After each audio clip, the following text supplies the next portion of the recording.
What's up, everybody? Welcome. I have gotten loads of questions about a couple of things on my 2K20 sliders video. I also did a 2K19 sliders video as well. I assume I'll do a 2K22 one as well. And if it's anything similar to 2K19 and 2K20, I figure this video will kind of be like an updated version. I just woke up.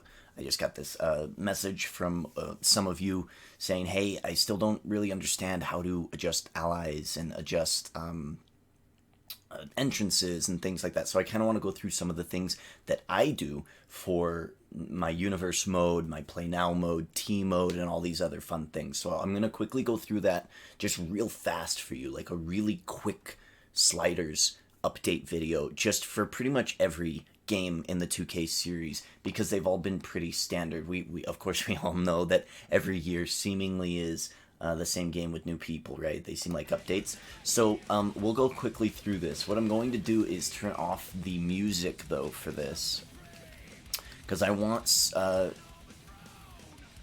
people to be able to hear everything, and I want them to be able to, right? I don't want copyright to be able to not allow them to get into this. Okay, so if you do want to adjust the audio volume, maybe you're a creator or whatever, go audio volume and just get rid of the music and impose it yourself later, or just don't have the music at all. You can choose specifically which music you don't want to be played. So if there are issues with any of these, like for instance, if Metallica gets hit in your YouTube, then of course you can get rid of that one, right? There's a lot of good things that you could do with the music, all right? We're going to go first to game balancing, all right? And we'll get to the actual gameplay here in a minute. But the game balancing, this is just what I have for 2K19. I don't know if it's different from the video I made, but when I came back to 2K19 about 3-4 months ago, it worked pretty well. I'm pretty happy with it. So pretty standard stuff here. You can see all of these. I really like the referee being knocked down. If the referee gets knocked down, just like in WWE, that dude gets knocked down, he gets knocked down. All right, hold on. I want to make sure that my my microphone is being... Okay, it is. Okay. I even want to make sure my settings are right. Okay, so if the referee gets knocked down, I want to see the referee get knocked down. I like run-ins. I'm a big fan of run-ins. Post-match run-in does not happen a lot, regardless of how much I put it up. So this being at a 10 is crazy. Now, mid-match does happen quite a bit, but for the purposes of team mode, I really like it being where it is. Yikes, I hit a wrong button. Okay, I'm not a big fan of entrance run-ins, because I do like seeing people's entrances, right? Sometimes I'll like an entrance run-in, so I'll keep it at 2. Maybe if I want to play with it, I'll put it at 3. Just really depends on what I want to do. Special moves, right? Like a finisher, for instance, that needs to be pretty significant, but not as significant to me as as foreign object, all right? If somebody gets hit with a chair, that should be more powerful than, say, a pedigree. Only because that is how, when I grew up watching wrestling, that's just how it was. If someone got hit with a chair, it was over. It didn't matter how strong that character was, unless they were like a giant or something, right? So special move 85 and then foreign object 100. I like chain wrestling at the beginning of a match, just in case the two lock up. I really like that being a thing, and having it's a completely start to a match, a different start to a match than immediately coming out guns blazing. So I really like those as my balancing things there. Now these are all the reversals, I think. And I don't think I messed too much with these, but I do like raising these payback meters. This is pretty key, because if you don't do this, the payback meters don't raise a bunch, right? And I like seeing the matches end in a reasonable amount of time, right? And finishers be attempted in a reasonable amount of time. So the payback meter really helps you get that up to where it needs to be. Squash matches, they don't happen a whole lot, actually, for me in team mode for the past 3-4 months that we've seen in 2K19, but that's because we've kind of curated the roster for the best of the best, so we don't really have too many differentials in overall. So I don't know if a squash match between like The Undertaker and Triple H is going to take effect, but I'm pretty happy with what happens. But I do like the squash match function. All right, so you can't really edit who comes after who from just play now. Let me go to universe mode real quick, and I'm just going to continue whatever universe mode I have, and then we'll go to my universe, and we will go to superstars. All right, and let's do the same thing.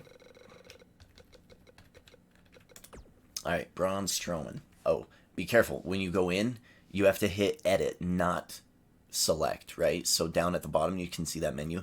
So we're going to hit that. All right, let's go. Here you go. Here you go. Here's how you can edit all the allies and enemies and everything. Now, you can't do this for Play Now, but I promise you, it feels like Play Now kind of remembers some stuff. And I don't know, maybe it's just how I run my universe, and I keep copious amounts of notes. I've got books. I've got I just take old calendars that people don't use anymore, old journals that are out of date, like calendar journals, like goal journals, and I just write down what happens, and then I'll go back and I'll kind of study up what happened in my episodes. So that's kind of how I do that. All right. The allies and the enemies is going to be a thing. If you use universe mode, it'll do it for you. It'll help you. However, universe mode's matchmaking, to me, is repetitive and boring, kind of like Monday Night Raw is now. I don't like that. I like it kind of being crazy and chaotic. I'll book the matches, but then crazy stuff happens. Go watch my most previous episode. I have it up on the channel now. It is awesome.